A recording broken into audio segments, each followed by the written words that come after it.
Đợi cái bụng cô nén để không lao lắm cho nên không có cứng lắm. Đấy. Đợi cái bụng không có cứng lắm. Nó đỡ ra máu rồi.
Em đang lớp mấy rồi em? Mình học hả? 12 rồi hả? Đại học hả? Đại học rồi hả? Em nghĩ một Em học trường môn Sư phạm kỹ thuật. sư phạm kỹ thuật. Ở dưới tòa tán. À chứ biết rồi mà. Mà em làm giáo viên hay chi mà vậy thấy mặc áo dài đó? Nó làm công chức.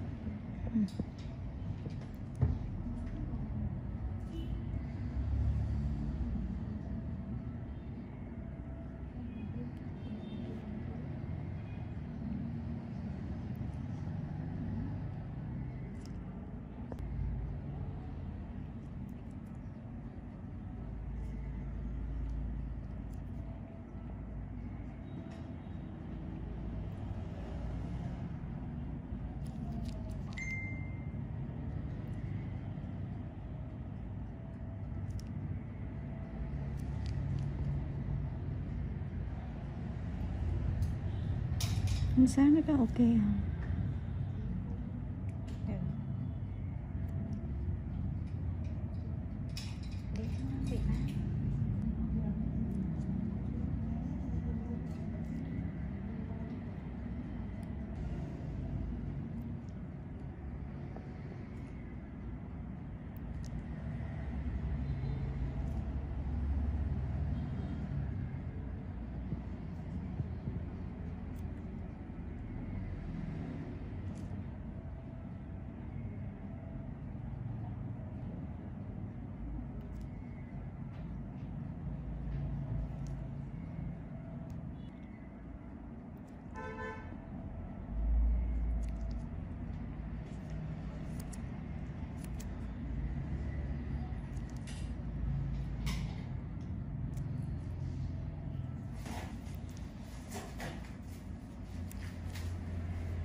Của anh nó 250 em.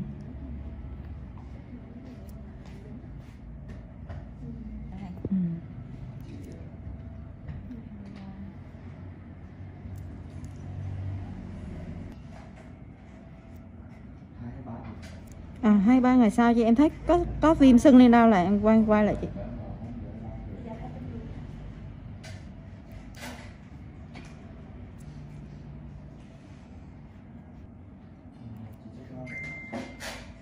Em gửi cái tin nhắn qua cho chị đi.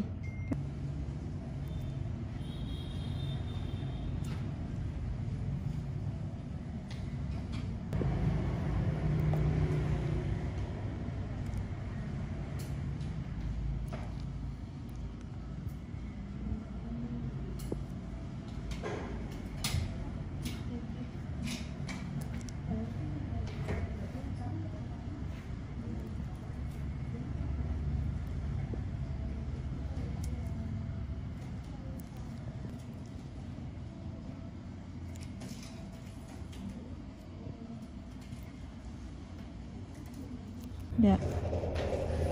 Vĩnh viễn đó. Đang trao là vĩnh viễn luôn đó hả? Dạ đúng rồi, chỉ cần cầm phiếu với lại có cái tin nhắn trong cái trong cái nách đó, đúng rồi. Dạ.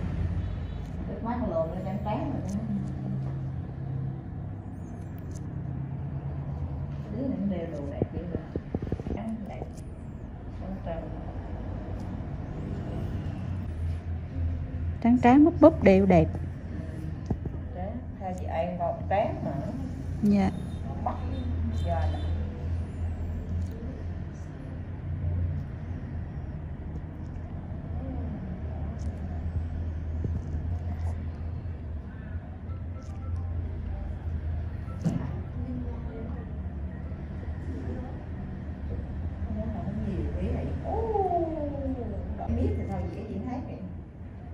Thiện ủ phút đi. Chắc dễ chở đi bác sĩ kìa thì. Dạ. Một cái cài đi để cho có cái miệng mình đâm vô cái cục mụn nó thôi chứ không phải đâm vô thịt đấy. Vậy thấy. Bé nhỏ bị mụn, bị mụn theo bay Mỹ xong đến đây theo bay rồi. Mấy hậu không có mà ra mấy nó này đang bị Mỹ. Do chất độ tiết tố. Như cũng làm rồi. Thôi như rứa thì nổ đúng rồi.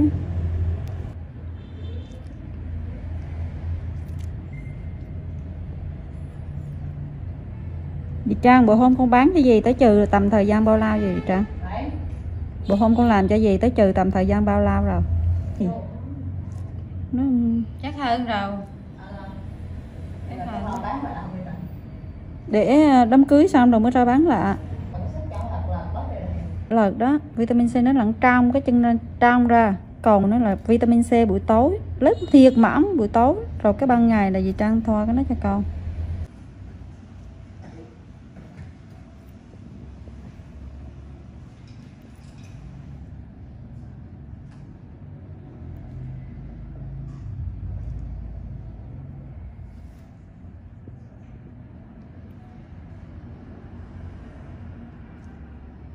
Chú đã vậy sao phục ra mà không có nớ nữa, đẹp đi.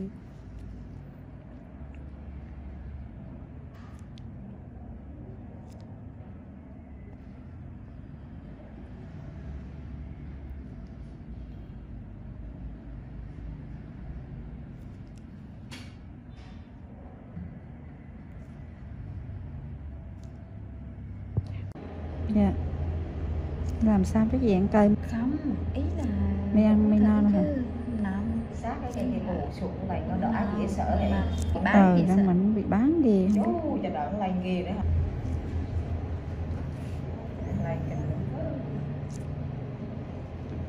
ý là không biết mới có nấu phần cho bay không? Mà Có, không nấu phần ông ba ông biểu bưng cơm để ban về qua ăn mà.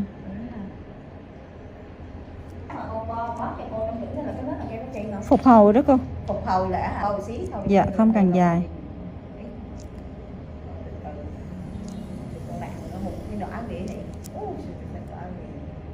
Tụi con không có nớ ra xíu nữa không?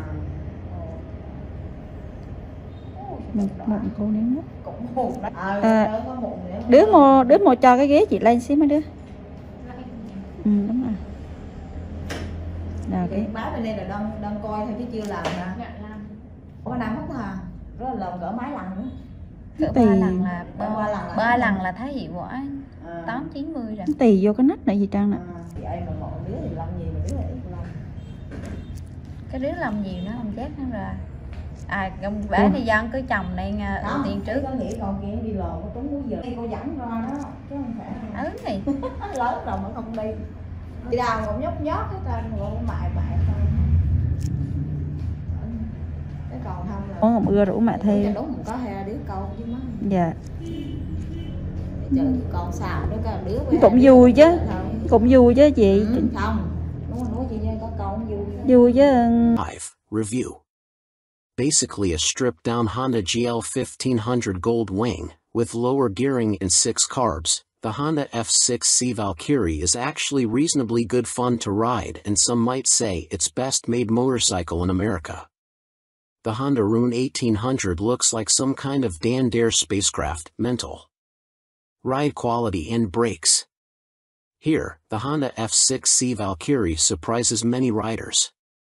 So long as there's plenty of advanced planning, the motorcycle can be made to go around a corner fairly fast, for a cruiser, and still offers a luxurious ride on motorways. The Honda Rune 1800 is more ponderous, but then you'd want to travel slowly so people could stare for longer.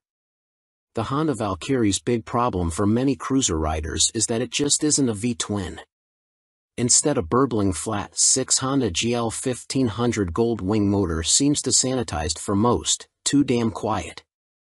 Sure, the Honda F6C Valkyrie's 100 brake horsepower motor is enough to send the thing whizzing along in unfeasible speeds, but it's easily out-accelerated by the Triumph Rocket 3, any old Yamaha VMAX and a whole boatload of rival power cruiser motorcycles these days.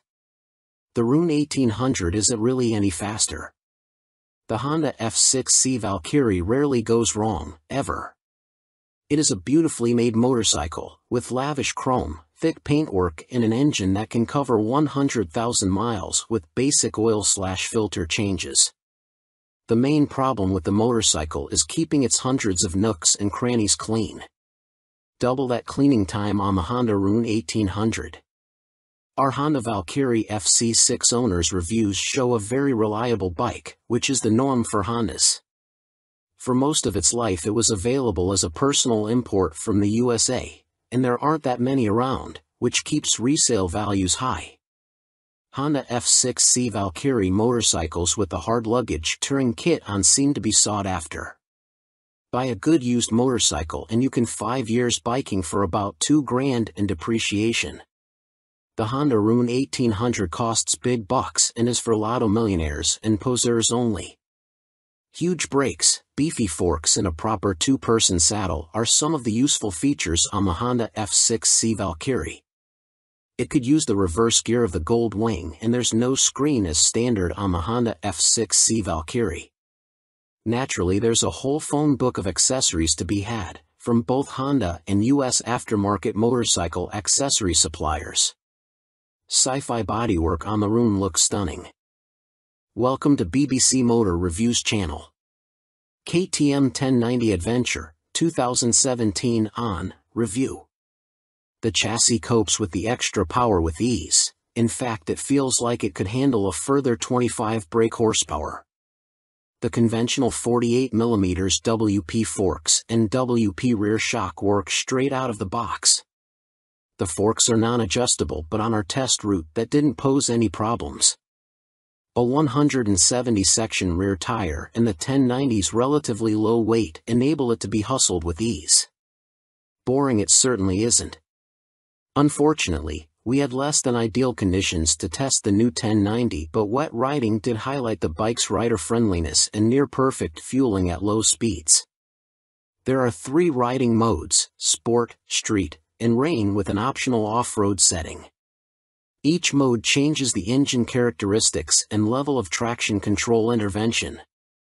Although it's called the 1090, the engine is the same 1050 cubic centimeters motor as used in the outgoing 1050 Adventure.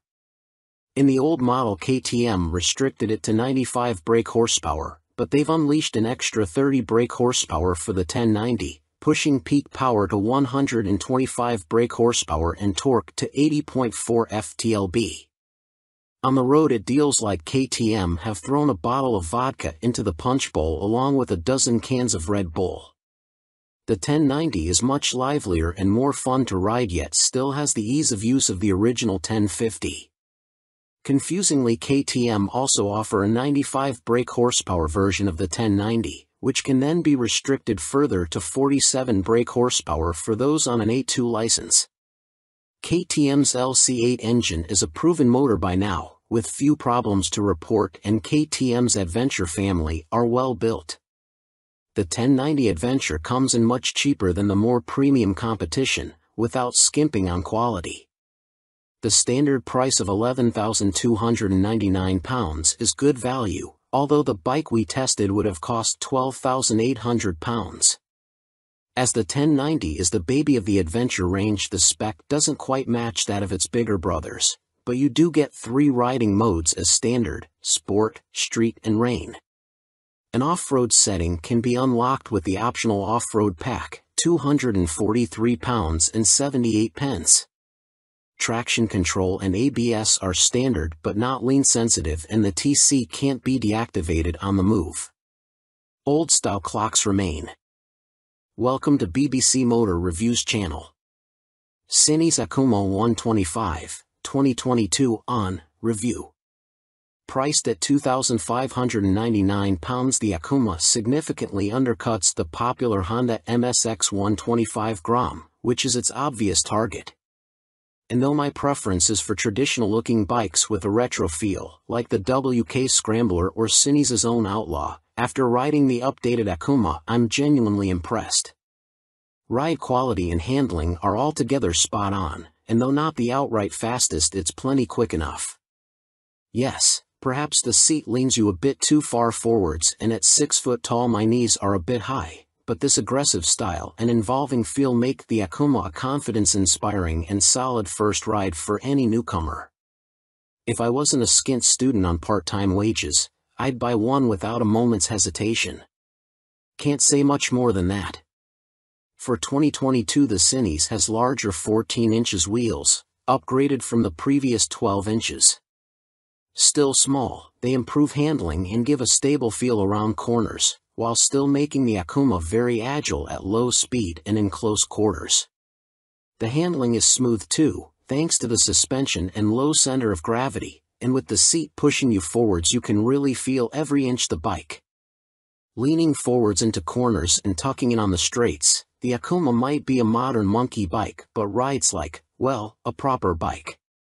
They call it the Mini Monster, and it deserves the nickname, being a down-to-earth yet modern bike that both looks and rides the part. Being angled steeply forward means the seat does affect comfort, and with the abrupt shape of the tank you need to be gentle with the brakes. The Akuma is also very compact. It's physically smaller than my own WK Scrambler 50. However, although perhaps better suited to smaller riders, with its 820mm seat height, the Cines happily supports 6 feet of teenager. Both the front and rear brakes very good, and they're combined, which means the front is linked to the rear. There's no ABS, however. Being air-cooled instead of liquid-cooled doesn't really match the modern style of the Akuma, and with 9.7 brake horsepower it's not as powerful as other more modern bikes. However, this also means welcome simplicity, and you'll get your money's worth of reliability. It's also fast enough. Accelerating sharply and with a more than adequate 67 miles per hour indicated top speed, the Akuma feels swift and has the smoothest, easiest gear change of any 125 cubic centimeters bike I've ridden. Most noticeable of all the Akuma's features is the 3-tiered exhaust. It's not just an eye-catching MV Agusta styling trick, but 3 fully functioning pipes that sound ace as well as looking great. With aggressive shapes, new blacked-out finishes, steel trellis frame, which is non-structural, and its raised tank giving the look of an arched back and so resembling a big cat, go on, imagine, riding the Akuma makes me feel like I stand out from the crowd. Which is important for the teenage market. Switchgear, components and overall finish look and feel pretty good for a $2,500 bike. Some fasteners and smaller parts will need coating with anti-corrosion treatment for winter use, but that's true of some bikes costing 5 times as much. And overall the Cines does a good job of disproving preconceptions about cheap, flimsy Chinese bikes. Honda's trendy MSX 125 Grom costs £3,849. Yes, it's a bit nicer finished than the Cines and will hold its value better, but it's only got the same power, and the extra £1,300 over the Akuma can be a big ask for a cash-strapped teen. Benelli's TNT 125 is also made in China and costs the same as the Cines. It's got a couple of horses more and a neat-looking trellis frame, but it's also a tad gaudy and in your face. Picking between them is as much down to their image and personal preference as anything else. Tech fan? You'll be interested to learn that the display now has multiple color options as well as brightness settings. At first, I thought it was just another knick-knack, however it is helpful especially in changing weather or when looking through a tinted visor. And it's like socks with days of the week on, every day can be a new color. The display is also crystal clear and comes with a small array of function as expected: time, trip, odometer. Something that I quite like are the large buttons that the Cines uses. None of this tapping the wrong control malarkey, just big simple buttons, easy as you like. 2019, Cines Akuma launched late in the year as a 2020 model. Modern monkey bike with air-cooled 4-stroke single and 12-inch wheels. 2022, upgraded with larger wheels, jazzy new clocks, plus more refined styling and colors. Replacing the stock bike's KYB suspension, the SP features Gen 2 Öhlins semi-active suspension, NIX30 SV forks and a TTX36 SV shock, which automatically controls the damping levels while leaving spring preload manually adjustable. Featuring spool valves rather than traditional needles valves, which Öhlins claim deliver faster adjustment and a more accurate responsiveness at the low and high ends of the adjustment range, the SP suspension can be set in one of 3 semi-active damping modes, A1, A2 or A3, or one of 3 manual setting, M1, M1 or M3, which remove the semi-active function and allow fixed damping settings to be selected via the dash. An incredibly impressive system, the semi-active suspension responds to undulations in the road surface instantly, smoothing them out and making the SP feel like it is gliding over the bumps. Harsh ones still give you a kick, but unlike on a conventional system, the semi-active damping instantly recovers and keeps the MT nicely composed, a feature that reduces its tendency to shake its head when exiting bends under hard acceleration. On the UK's roads, A2 is the best option for bumpy B roads where A1 suits fast, smoother road better, and A3 is more for straight line cruising, as when the pace ups it feels a bit soft at the rear end. And the SP's brakes are better too. Fitting braided steel lines can make a bike's brakes feel horribly dead at the lever as they lack rubber lines comforting initial squish. However, on the SP there is still enough feel to allow you to apply small amounts of pressure accurately via the new Brembo Radial Master cylinder. They don't scream race bike and aren't as fierce in their bite as some rivals' setups, but are fine for use on the road, and it is great to see the SP and stock MT now featuring cornering ABS thanks to the addition of an IMU in this latest generation. Good and bad news with the new Euro 5 compliant engine. Starting with the good, thanks to the revised fuel injection system, the throttle response is now smooth. In B mode, A mode is still a bit too aggressive for road use, and the crossplane's enhanced mid-range surge of power is staggering, as is the wonderful offbeat sound, which has been tuned through a new intake system and feel. But despite lengthening its gearing, the MT remains a noticeably thirsty bike and recorded 41 miles per gallon on our test ride, which is what Yamaha claim, but still equates to a range of just 155 miles until the 17-liter tank is empty. If you opt for the SP, alongside the Öhlins suspension you gain braided steel brake lines as standard, as well as a 3-piece belly cowl, black bars and levers, and a stitched seat. Unlike the stock bike, which comes in 3 color options, cyan, blue and black, the SP is only available in Icon Performance, and it also features a polished metal finish on its swing arm where the stock bike has a black painted one. Everything else, including the engine and electronics package, is identical between the 2 MT10 models, which is good news for MT10 owners but a bit disappointing for SP owners who may feel like they deserve something extra to brag about aside from suspension. Which brings up the question of price. The MT10 SP costs £2,500 more than the stock MT10 at £16,000, which is tantalizingly close, especially when you look at a finance package.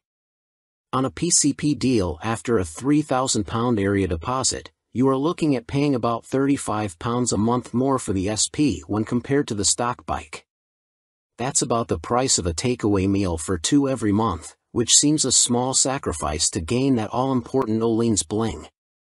In terms of running costs, both the SP and stock MT10 have the same poor fuel economy and cost roughly the same to insure and service, so that's not a factor in ownership, and the SP should hold its residual value a bit better.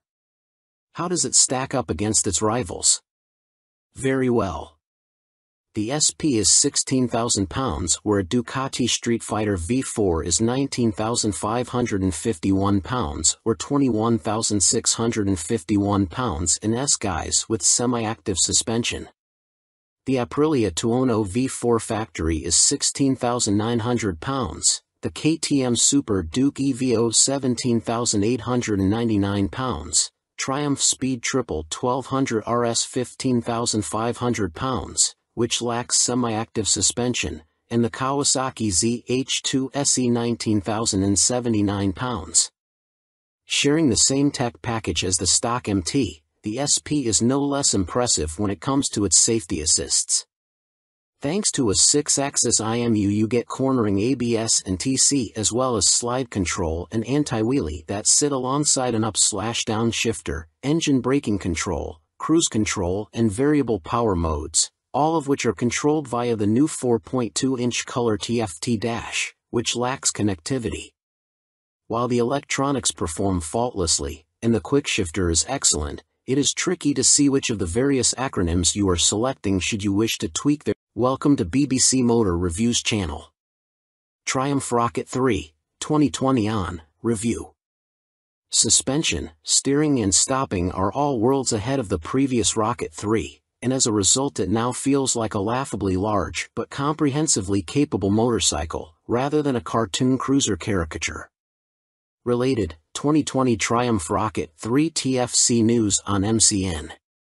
First impressions might be dominated by the Rocket's vast proportions and the curiosity factor of cramming a motor larger than a typical family car between two wheels, but after a day spent studying the quality details, experiencing the meticulously managed power and appreciating the enormous improvements in refinement, you walk away feeling thoroughly impressed. The new Rocket 3 is exciting, eye-catching, attention-grabbing and pulse-raising, yet avoids straying into feeling frivolous, ridiculous, or pointless. Forget the previous Triumph Rocket 3's cumbersome bulk, heavy-handed handling, basic running gear and Romanesque name badge. The new Rocket 3's chassis is totally different. A cast aluminium spine frame replaces the old twin steel tubes, helping contribute to an incredible 40 kilograms saving over the previous bike, while steering geometry is sharper and the wheelbase is shorter. As a result, the Rocket now has a proper appetite for corners the old bike couldn't dream of. Turn-in is easy, holding a line mid-corner needs little inside bar pressure, and flick-flacking from full lean left to right, and still ending up where you intended, is absurdly accurate for a bike with a fueled weight north of 320 kilograms. Suspension is by Showa, with 47mm adjustable upside-down forks up front, and an adjustable monoshock monitoring the shaft drive. No electronic adjustment though, the clickers are all manual. The front's set pretty firm, meaning you can haul hard on the flagship Brembo Stylema front brakes. Even the rear brake is a 4-pot radially mounted caliper, to generate huge stopping force without the bike trying to tie itself in knots.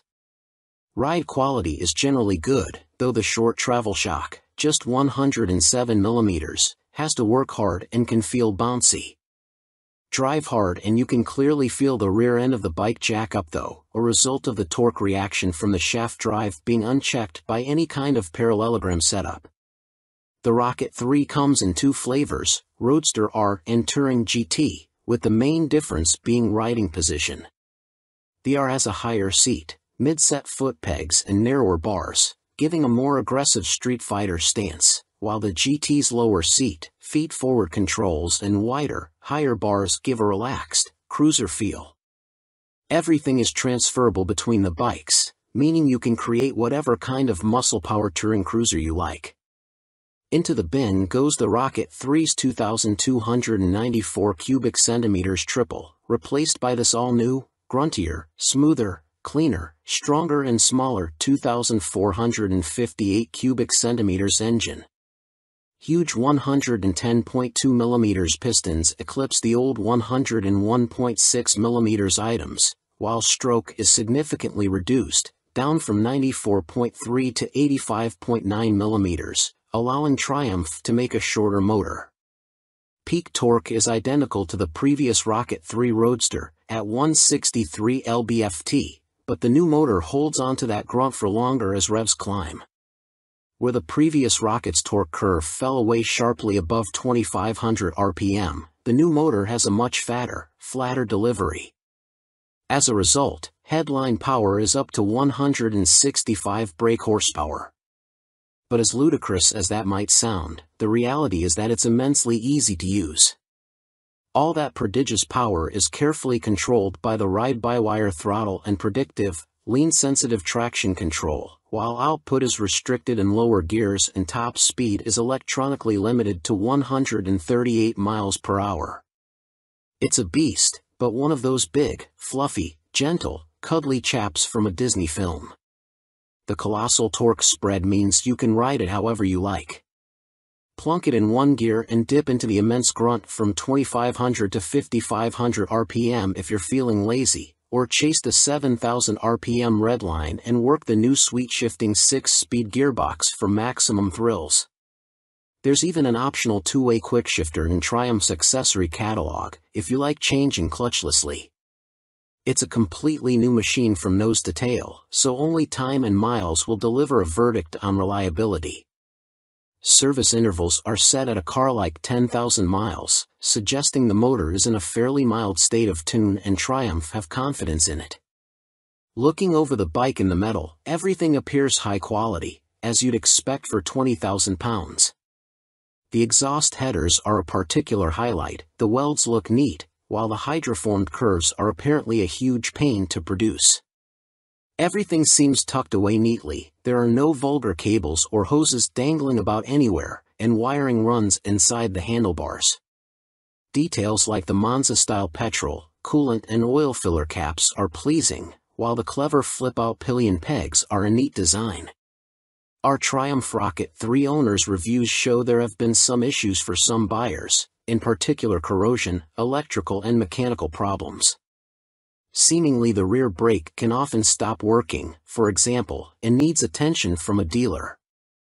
Have a good read through before going for a test ride. Clearly it's not a cheap bike, though an ultra-capacity extreme muscle cruiser never was going to be. The Rocket 3R is 19,500 pounds on the road, that includes almost all the gadgets, apart from the two-way quickshifter and the heated grips. The GT version, which includes the heated grips, a fly screen and a pillion backrest, is 20,200 pounds. Both are roughly on a par with Ducati's Diavel 1260S, 20,041 pounds. A Harley-Davidson Fat Bob 114 starts at 15,825 pounds, but doesn't have a fraction of the Triumph's tech, torque, pose or poise. If you want to go properly left field, a Moto Guzzi MGX21 is 19,999 pounds. Running costs probably won't be any kinder on the wallet. Triumph claimed the motor returns 41 miles per gallon, but our test ride suggests it's closer to 35 miles per gallon. That 240 section, 16-inch rear tire isn't cheap either. Sign picking the bike up in March I have had a headlight replaced under warranty, main beam sticking on, and the second which has really put me off was the rear brake losing all braking power. It has been back to my dealer who changed the fluid for a better one but was told that Triumph know there is an issue and they are working on it. I thought anything to do with brakes on a 163 pounds of torque monster would be the #1 agenda. First service only. The fuel economy is not bad so far, 43 to 45 miles per gallon. That is with occasional spirited riding thrown in. 2 stars is because after 6 months I was offered 13,500 pounds from the dealer to buy it back. Even WBAB offered considerably more, so not much faith in the brand and will likely be going back to BMW. Equipment. The Brembo brakes are top-notch. The stopping power and feel is superb, the ride comfort is less so. I am a big old guy, and no matter how I try to adjust the rear suspension, the ride is harsh on anything but smooth tarmac. The roads in Herefordshire where I live are amongst the worst in the UK, and backache sets in after about 2 hours. I have purchased an Airhawk DS seat pad which has transformed the comfort, but it's still not all day comfy like my old Rocket. The tank is so wide you have to ride legs apart, which at motorway speeds the wind blast makes your hips ache trying to keep tucked in. In the end, I made and fitted a pair of Perspex front fork air deflectors to solve the discomfort. I didn't go for the quick shifter or the navigation package, as for me they don't offer much in the way of the overall riding experience. The TFT display is good, but on some settings it is too fussy and hard to read. I opt for the screen that shows speed, revs, gear selection and fuel status. That's enough for me. There are a few niggles with this bike that could be better. The original screen doesn't give much wind protection, and the rear hugger design is total crap. In the rain you get covered in road crud halfway up your back. I bought an aftermarket hugger which left some wiring exposed, so I ended up fitting this over the top of the original hugger. Problem solved. I purchased the accessory panniers and rear rack to give the bike some touring capability. These panniers are okay, but are quite small and are not as rigid as I would have liked. The optional rear rack is stated as only good for 3 kilograms, which means fitting my fully loaded Kuryakyn Grand Tour bag on the rear may be more than it can withstand. Guess I will soon find out, as there is little room on the pillion seat. One of the best design features on this bike are the fold-away pillion foot pegs and the folding pannier mounts. If anyone is thinking about buying this bike for some serious touring, then you will need a few aftermarket bits to iron out its touring limitations. Welcome to BBC Motor Reviews channel. Yamaha Phaser 600, 1998 to 2004, Review and Used Buying Guide. Related, Easy Fit Kit turns Yamaha Phaser 600 into retro race rep. In fact, since Yamaha stopped the FZS 600 Phasers production in 2003, it has taken them until the launch of the Tracer 700 to replicate the Phaser's magic formula. However, in 1999 the Yamaha Phaser 600 was the best-selling bike in its class, and by 2002 the firm had sold over 83,000 units. There's a reason the Yamaha Phaser has such a strong following. As soon as its wheels start to turn you are right at home. It is ease personified, and most of this warm feeling comes from the wonderful motor. With the Phaser, Yamaha got the basics right, and that's what makes it such a great bike. The tank range is long, the seat comfortable, the fairing effective, the brake sharp and the motor strong in the mid-range and extremely reliable. The suspension may be a bit baggy, but if that's the Yamaha Phaser's only real fault 22 years after it was launched, then that's not bad going. Useful Yamaha Phaser 600 specialists include www.foc-u.co.uk and yamahaclub.com. Read on for our full used buying guide. Ride quality and brakes. Launch impressions. When you push the Yamaha Phaser 600 to the limit, which is easy with those blue dot or 1 brakes up front, it dives a little bit and loads up the front end. It waggles a bit, but the handling is generally confidence-inspiring, and if you take it steady you could ride to Budapest on a Yamaha FZS 600 Phaser and feel no severe aches or pains.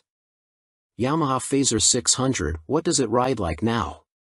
With limited suspension adjustment, post-2000 models have variable damping in their forks. The Yamaha Phaser is a bit wobbly in the corners, and the Sumitomo calipers shared with the R1 quickly overwhelm the forks when you brake hard.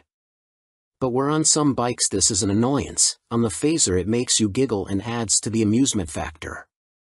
There's just under 100 brake horsepower in the Yamaha FZS 600 Phaser's detuned Thundercat 600 cubic centimeters, 4-cylinder engine, and that's plenty for backroad fun, as well as motorway commuting if needs be. The Yamaha FZS 600 Phaser delivers its power in a wide spread, and the 6-speed gearbox is there if you feel like playing tag with sports bikes. Yamaha Phaser 600, what's the drivetrain like now?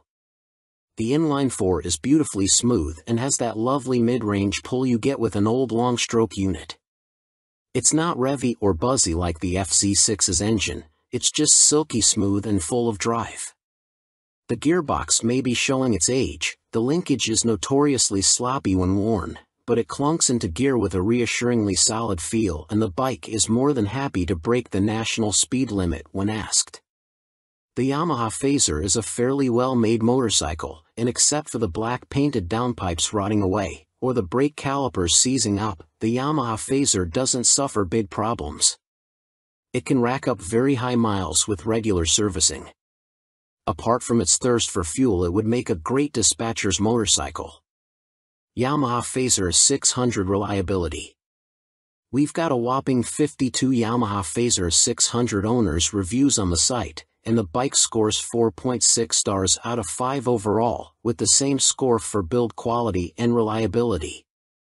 This is an incredibly high score, meaning it's safe to say you can depend on the Phazer 600.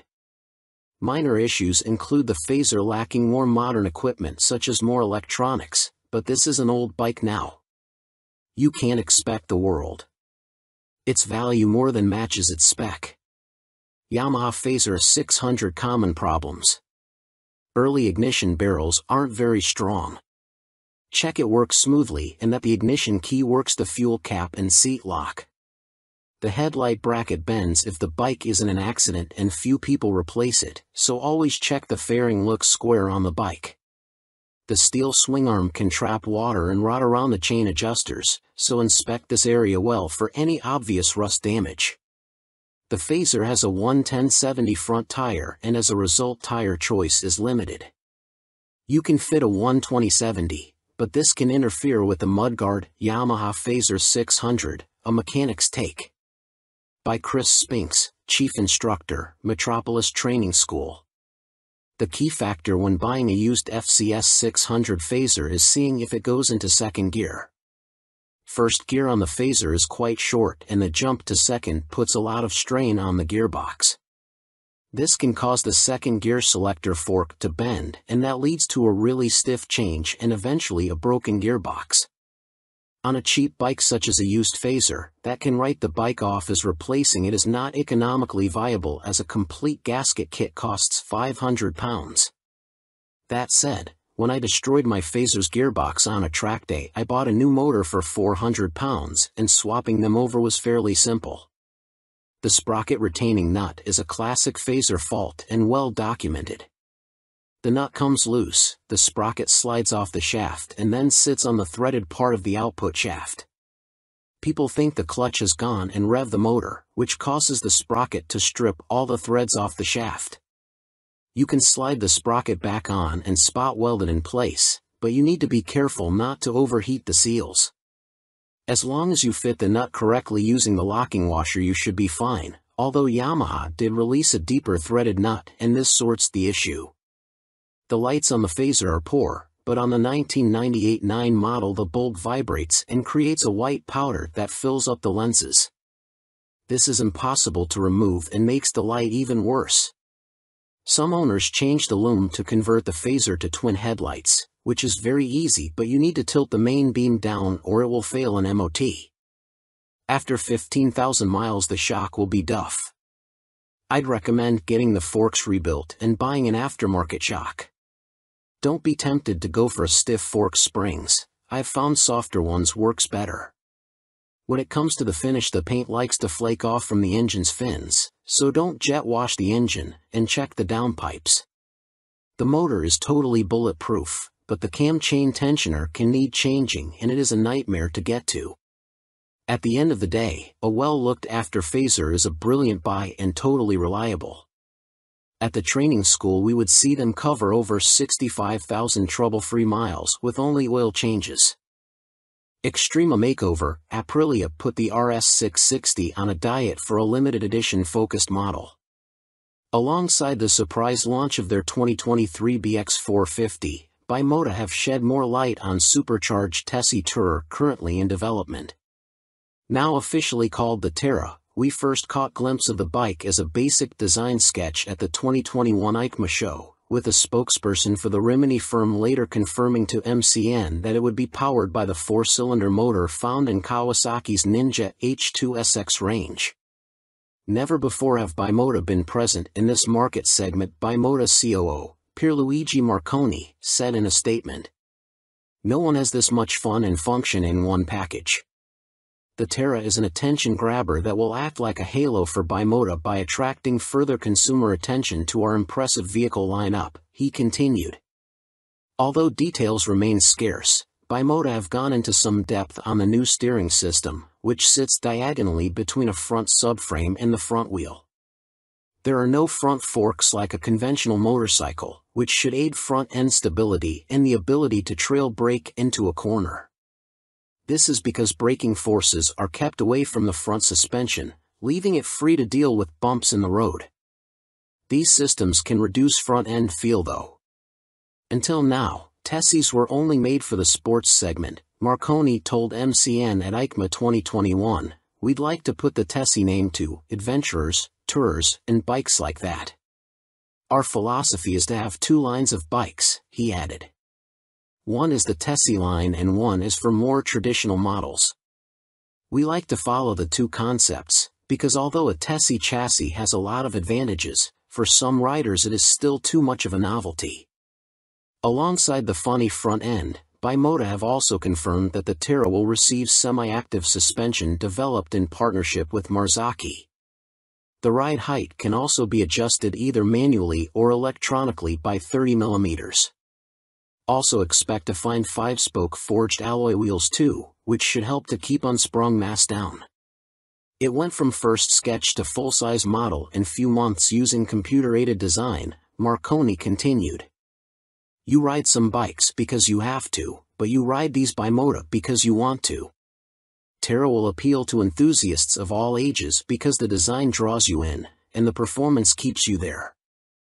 Superior performance, BROF Step Up Aston Martin partnership with more powerful AMB 001 Pro. Luxury boutique brand BROF Superior have once again teamed up with supercar experts Aston Martin to create yet another outrageous, limited-run track day machine. The AMB 001 Pro made its debut at the EICMA trade show in Milan and follows in the footsteps of the first-generation €98,000 AMB 001, which entered the public consciousness back in autumn 2019 and has since sold out. The standard track-only 001 features a turbocharged 997 cubic centimeters liquid-cooled V-twin engine that sits as a stressed member in the chassis. The 175 kilograms, dry, Pro uses a CNC machine version of this unit as a stressed member with a claimed 25% increase in power to 221.9 brake horsepower. There's also carbon fiber bodywork said to be inspired by Aston Martin's 1,000 brake horsepower Cosworth-built 6.5-liter V12 Valkyrie AMR Pro hypercar. The success of its predecessor, coupled with the incredible Aston Martin Valkyrie AMR Pro, inspired us to get together again to create a new superbike, one that we know will excite our customers, BROF Superior CEO Thierry Henriette said. We are particularly proud of the new engine type, with a crankcase fully machined from solid billet aluminium, which is a unique feature for a production motorcycle. With the marked increase in power, this takes AMB 001 Pro into the hyperbike sector. Machined from AL 5000 solid billet aluminium alloy, the uprated motor also gets a new cylinder design, with wet cylinder liners for greater cooling, which should help with the longevity over prolonged hard use. Limited to 88 units in total, the Pro will not be homologated for the road and will be built by hand at the BROF factory in Toulouse, France. Orders are now being taken, with the first deliveries expected in the final quarter of 2023. The bike shown at EICMA was a prototype. It's a beautifully simple formula. Form plus technology equals performance, Marek Reichman, Executive Vice President and Chief Creative Officer of Aston Martin, said. We've achieved this fluidity again with BROF Superior for those who desire a track superbike like none other. The rider is part of this moving sculpture and will literally feel as though they are part of the track when laying atop the AMB 001 Pro. But it's not all about engine performance. A quick glance at the side profile of the Pro reveals more extreme bodywork, with a more pronounced tail, winglets, and a rear carbon disc wheel design. There's still next to no front wind protection though, which could be unpleasant at speed and take away from the riding experience. Gone is the underslung exhaust exit from the standard 0012, with a single pipe on the right side of the bike protruding above the fat 200 section rear tire and shark-like aero wing. In a nod to Aston Martin's racing success, the 001 Pro features a striking jade green livery, with a blacked-out motor and suspension. This suspension system comes in the form of a front double wishbone setup adjustable for preload and rebound, plus a rebound and preload adjustable monoshock. Naked Ambition, CF Moto unveil NKC22 concept. CF Moto weren't short of new bikes to show us at the EICMA trade show in Milan, including this naked roadster concept called the NKC22. The bike uses an 800 cubic centimeters parallel twin engine, presumably the same KTM 790 lump used in KFMoto's 800 metric tons models, but wrapped in a lightweight, sporty chassis. This concept version is covered in forged carbon bodywork with an engine fairing that doubles up as an aerodynamic wing. Front forks are heavy-duty upside-down units and look to be fully adjustable, while at the back a stylish single-sided swing arm holds a rear wheel blanked off with carbon inserts. CF Moto reside at the economical end of the motorcycle market, and so even this concept version gets J.1 brakes rather than the full Brembos used on last year's track-focused SRC21 concept. Twin SC Project exhausts complete the aggressive, sporty look and would, from the looks of them, far exceed UK homologation noise limits, so expect something more sensible on the finished bike. The M button on the left switchgear and the word Street on the bottom of the TFT dash display suggest that a selection of rider modes is available with up and down buttons for cruise control also included. And the telltale phone symbol elsewhere on the screen means there's smartphone connectivity, too. CF Moto reside at the economical end of the motorcycle market, and so even this concept version gets J.1 brakes rather than the full Brembos used on last year's track-focused SRC21 concept. Twin SC Project exhausts complete the aggressive, sporty look and would, from the looks of them, far exceed UK homologation noise limits, so expect something more sensible on the finished bike. The M button on the left switchgear and the word Street on the bottom of the TFT dash display suggest that a selection of rider modes is available with up and down buttons for cruise control also included. And the telltale phone symbol elsewhere on the screen means there's smartphone connectivity, too. Naked Ambition, CF Moto unveil NKC22 concept. CF Moto weren't short of new bikes to show us at the EICMA trade show in Milan, including this naked roadster concept called the NKC22. The bike uses an 800 cubic centimeters parallel twin engine, presumably the same KTM 790 lump used in KFMoto's 800 metric tons models, but wrapped in a lightweight, sporty chassis. This concept version is covered in forged carbon bodywork with an engine fairing that doubles up as an aerodynamic wing. Front forks are heavy-duty upside-down units and look to be fully adjustable, while at the back a stylish single-sided swing arm holds a rear wheel blanked off with carbon inserts. CF Moto reside at the economical end of the motorcycle market, and so even this concept version gets J.1 brakes rather than the full Brembos used on last year's track-focused SRC21 concept. Twin SC Project exhausts complete the aggressive, sporty look and would, from the looks of them, far exceed UK homologation noise limits, so expect something more sensible on the finished bike. The M button on the left switchgear and the word Street on the bottom of the TFT dash display suggest that a selection of rider modes is available with up and down buttons for cruise control also included. And the telltale phone symbol elsewhere on the screen means there's smartphone connectivity, too. CF Moto reside at the economical end of the motorcycle market, and so even this concept version gets J.1 brakes rather than the full Brembos used on last year's track-focused SRC21 concept.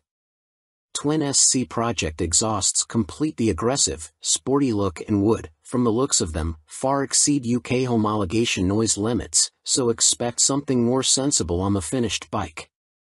The M button on the left switchgear and the word Street on the bottom of the TFT dash display suggest that a selection of rider modes is available with up and down buttons for cruise control also included. And the telltale phone symbol elsewhere on the screen means there's smartphone connectivity, too. Fantic released their first twin, the Caballero 700 Scrambler. Fantic has revealed their first modern-era twin-cylinder machine with a 700 cubic centimeters Scrambler joining their Caballero range. Fantic are making the most of their partnership with Yamaha, announced at the beginning of 2021, as the bike uses the 689 cubic centimeters, liquid-cooled Euro 5 engine seen in the MT-07, Tenere 700 and R7. There has been no retuning of the CP2 twin either, as Fantic claim the Caballero will hit the showrooms in April next year, boasting 75 brake horsepower and around 50 lb-ft of torque, identical to the R7 and considerably more than the 40 brake horsepower and 31 lb-ft of torque of the Caballero 500 Scrambler. Elsewhere, the 700 sports the same 19 inches front and 17 inches rear, aluminium, spoked wheels as its small-capacity sibling. The engine sits in a single backbone-style frame made from CRMO steel attached to an aluminium swing arm, giving it a wheelbase of 1,460 mm, 35 mm longer than the 500 version. One of the most immediately obvious differences between the two capacity scramblers is the exhaust system. The new 2-into-1-into-2 setup runs under the engine, over the swing arm to exit in roughly the same position. Both machines have a seat height of around 830 mm. Connecting frame to wheel will be a 45 mm upside-down fork made by VRM Marzocchi. The Italian manufacturer also supplies the rear monoshock with preload adjustment. Brembo is the manufacturer of choice for the calipers, with a 4-piston unit gripping the 330 mm front disc and a 2-piston, 245 mm setup on the rear. In another first for Fantic, cornering ABS will be standard on the 700. The system will sense the bike's lean angle and fine-tune the braking response accordingly. Traction control also makes its debut to the Fantic lineup, with both rider aids and 3 rider modes, road, off-road and custom, manipulated via a 3.5 inches TFT display with Bluetooth connectivity. A 14-liter fuel tank may be a little on the small side, although the claimed 180 kilograms curb weight should prove competitive when it comes to commuting or a bit of backlane scratching. An expected price tag of around £9,000 may put some off, although stylish looks, proven engine and handling potential could tempt many. Stuart Prestige. By Stuart Prestige. All-weather rider with a penchant for long tours and hours in the saddle. You may also like.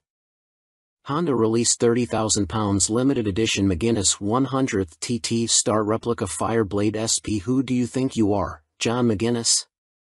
Well, now you really can live out your TT fantasies, as Honda reveal they will build 30 examples of this CBR 1000RR Fireblade SP John McGuinness 100th TT Start Replica Edition in celebration of the road racing legend's phenomenal accomplishments on the island.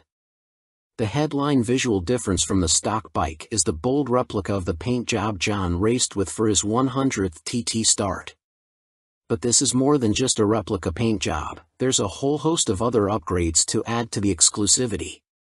The stars align for me to be back on a Honda Fireblade for my 100th TT Start, says McGuinness.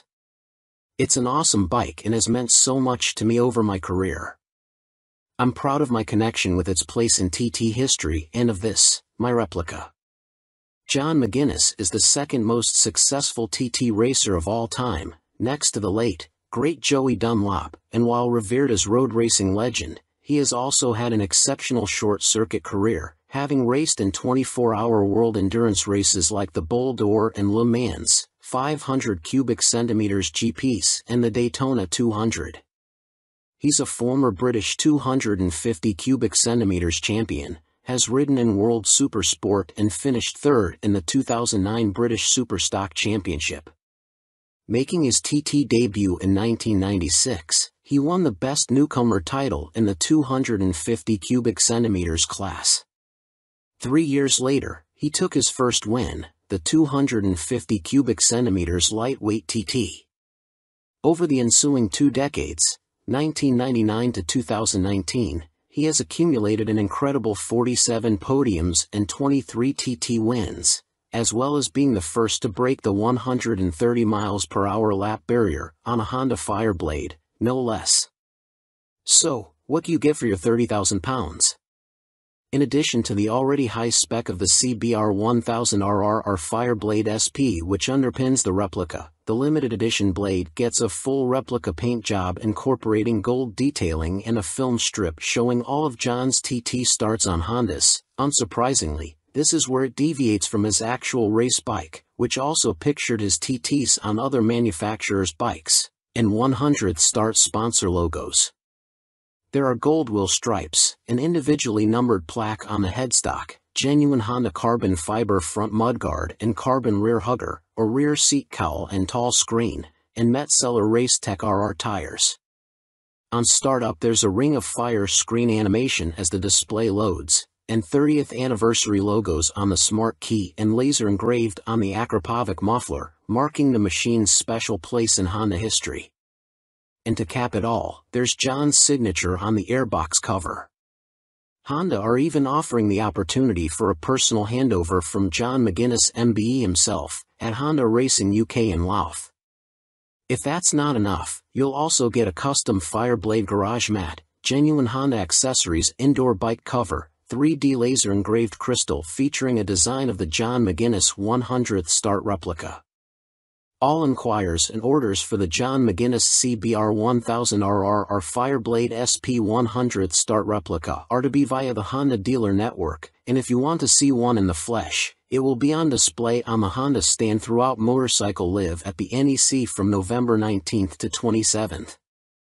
Fantic released their first twin, the Caballero 700 Scrambler.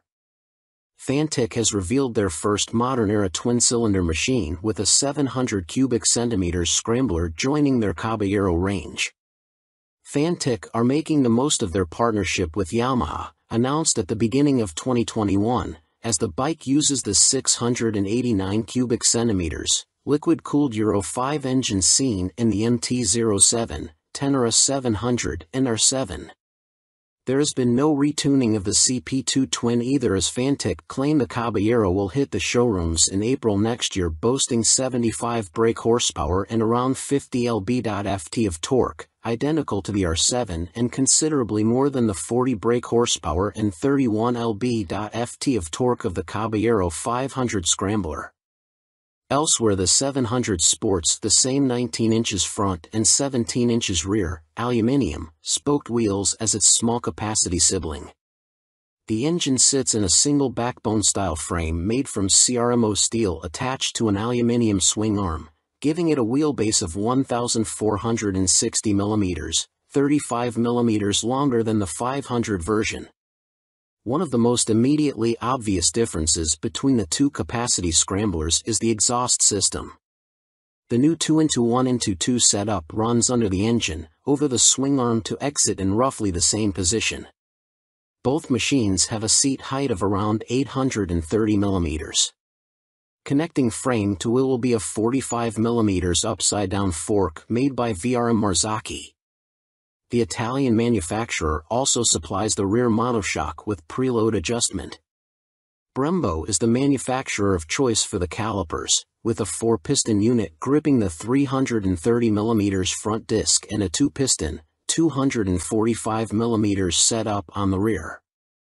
In another first for Fantic, cornering ABS will be standard on the 700. The system will sense the bike's lean angle and fine-tune the braking response accordingly. Traction control also makes its debut to the Fantic lineup, with both rider aids and 3 rider modes, road, off-road and custom, manipulated via a 3.5 inches TFT display with Bluetooth connectivity.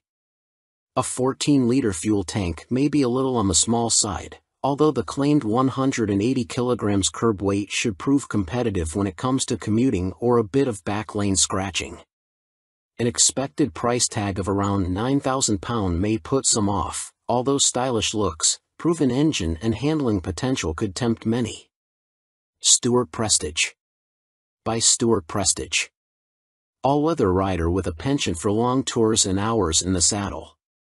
You may also like 70s Superbike Stunner, MV Agusta Super Veloce 1000 Serie Oro.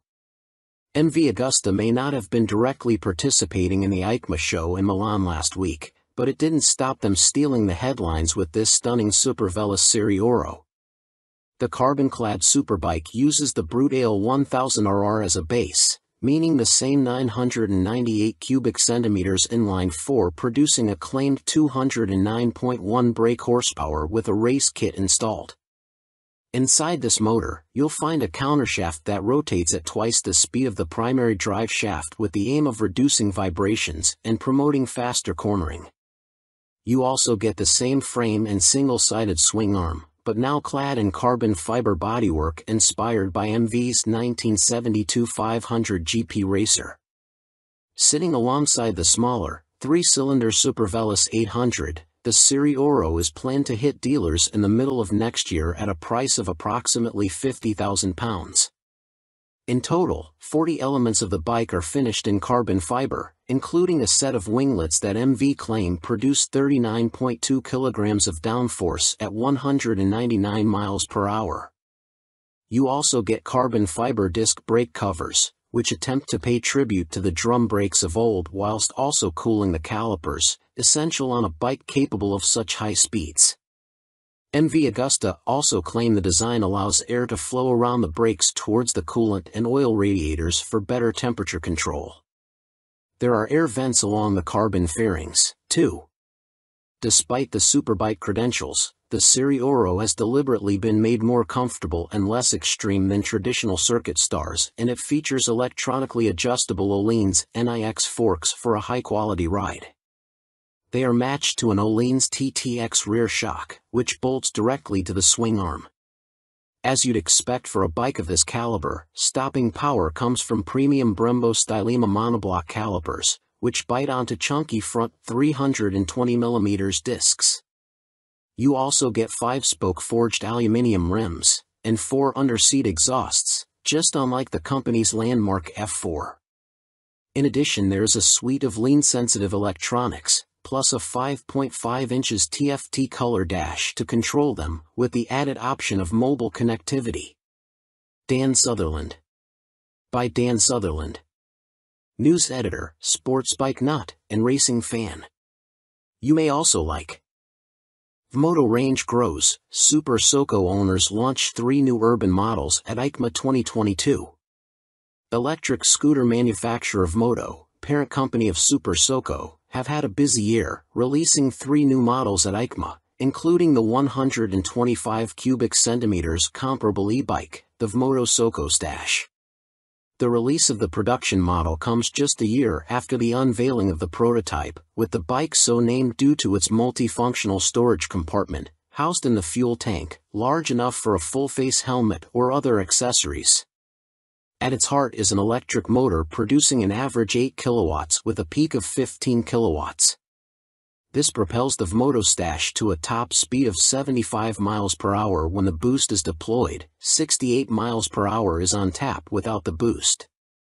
A 72V removable battery provides the juice and can be charged using a fast charger in a conventional 3-pin plug in 3.5 hours. Charging without the fast charger will take between 5 and 6 hours. No range specifications have been released, but expect it to have the same 30-mile capacity of the Super Soco TS Street Hunter, which has the same top speed capability. A newly designed swing arm pivots off a solid, lightweight frame, driving a 17-inch rear wheel. A 17-incher is also fitted on the front, and ABS disc braking is standard. A relatively tall seat height of 830 mm awaits the rider, and the Stash has a curb weight of 143 kilograms. the company also unveiled their first dirt bike-style machine, which weighs in at just 84 kilograms. The machine comes in two models, the Vmoto On-R, which comes with road tires, or the OFFR, which is equipped with knoblet tires. The On-R/OFFR can be set up in either L1 configuration, comparable to a 50 cubic centimeters machine, or L3, which mimics a 125 cubic centimeters.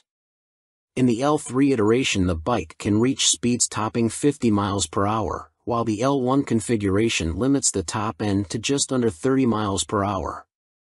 Vmoto claim a range of up to 90 miles with recharge times taking 2 hours for the L1 configuration and 3 hours for the speedier L3. A die-cast aluminium frame cradles the 8 kilowatts motor, producing a claimed 190 feet per pound of instant torque. A swing arm with a single rear damper secures the belt-driven, rear-spoked wheel. No retail price has been provided. The Vmoto Soco F01 scooter is, technically speaking, not a new bike, as it was available as part of a commercial fleet, but now will be available to the general public, the company also announced at EICMA. The urban commuter will, like the On/OFFR models, will be available as an L1 or L3 configuration. A 2 kilowatts or 4 kilowatts, L1 and L3, motor will get the rider up to a maximum speed of 27 miles per hour for the L1 and 45 miles per hour for the L3 model.